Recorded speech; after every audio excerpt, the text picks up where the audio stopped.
times gone by, one quarreled oft with Guizhong concerning mechanical principles. We each had our ideals, and neither would yield. Under the pretext of a social gathering, one invited the impartial Rex Lapis to judge the quality of our creations. But Rex Lapis declared that Guizhong's obscuro Vulpus mechanism was superior. Though one was too proud to acknowledge it, in one's heart, one knew that Guizhong was indeed the superior talent in the mechanical arts. As for the story between Guizhong and Streetward Rambler, that begins with a certain bell. In Guizhong's opinion, while mechanisms were no substitute for human composers, they were yet capable of producing simple but fine melodies.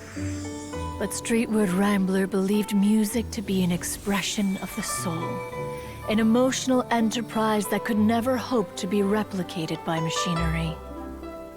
They argued endlessly, until one asked Rex Lapis to intercede. He confiscated the bell and designated it for ceremonial use.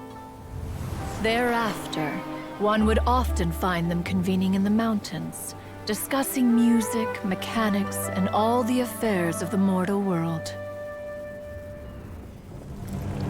But these good times were not to last.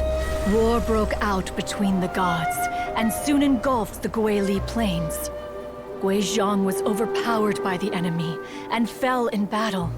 When Streetward Rambler and I arrived at the scene at long last, all that remained among the ruins was her lifeless body. After this, at Streetward Rambler's request, Rex Lapis granted her the cleansing bell for safekeeping. To honor our friend's memory, one made a few finishing touches to her ballistic device.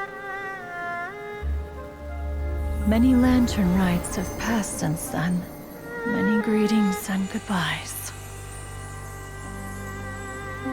Upon what do you gaze? The Guili Plains? No. It's everything.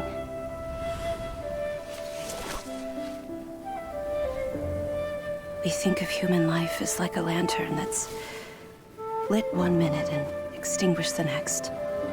But are we Adepti so different?